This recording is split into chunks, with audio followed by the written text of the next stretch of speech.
Rio Erlangga, Direktur PT Cipta Agri Pertama, dan Direktur Operasional PT Beringin Kokoh Abadi.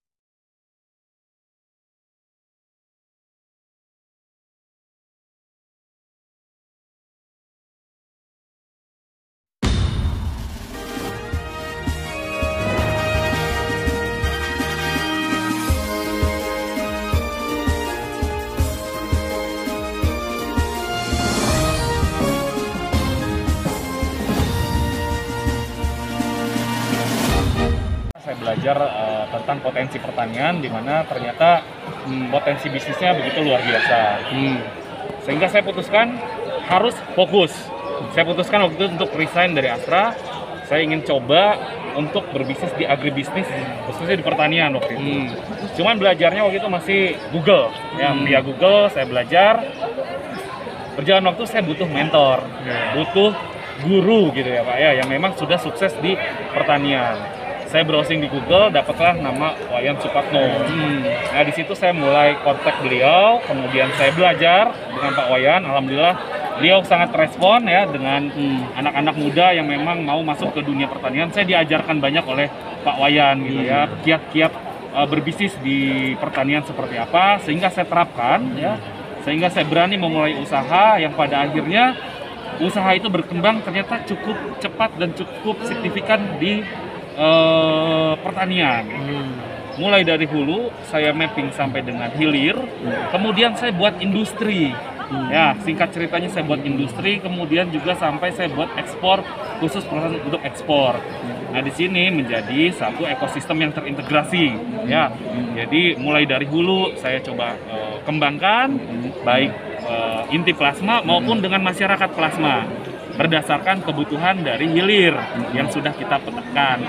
Kemudian saya punya usaha industri. Industri ini kita buat pure ataupun end product gitu ya. Jadi industri ini kita buat support untuk beberapa industri besar seperti Sosro gitu ya, Mayora, Nabati dan lain sebagainya. Itu bahan dasarnya adalah dari buah-buah Nusantara, buah-buah lokal dari petani kita. Ya, di mana ternyata selama ini industri-industri besar tersebut banyak impor. Kenapa impor? Karena banyak ketidakpastian terhadap produksi lokal. Sehingga ini bisa menjadi suatu program yang baik untuk masyarakat petani plasma ke depannya. Nah, ini yang kita bangun, satu ekosistem yang terintegrasi, di mana hilir membutuhkan kepastian supply dan produksi, baik untuk industri lokal atau fresh lokal atau ekspor. Di sisi lain hulunya butuh kepastian harga, butuh kepastian pasar. Nah, kita connectingkanlah ini semua. Kalau sudah terintegrasi semua ekosistem ini, tidak ada isu oversupply ya, tidak terserap, harga naik turun gitu ya. Apalagi berbicara industri. Industri kita butuh kepastian supply, kadang-kadang dalam waktu 6 bulan, dalam waktu 1 tahun kita sudah punya jadwal produksi untuk kuantiti berapa banyak. Nah, ini sehingga kita butuh kepastian juga, bisa diprogramkanlah ke hulu. Nah, ini yang kita bangun ke depan. Jadi solusi di pertanian agribisnis ini sebetulnya sudah bisa match ketika semua stakeholder bisa bertemu.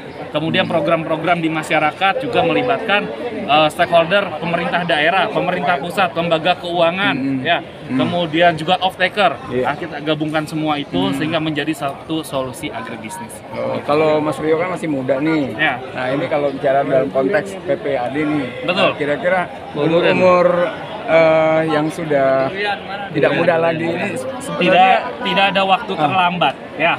Tidak ada waktu terlambat, khususnya di dunia pertanian ini gitu ya. Sehingga PPAD ini TNI Angkatan Darat kan concern terhadap ketahanan pangan ya, dekat dengan masyarakat. Sehingga ketika melakukan bisnis ya, menjalankan bisnis di usaha dunia pertanian, saya rasa tidak akan sulit ya, karena itu salah satu concernnya TNI Angkatan Darat di ketahanan pangan. seperti itu.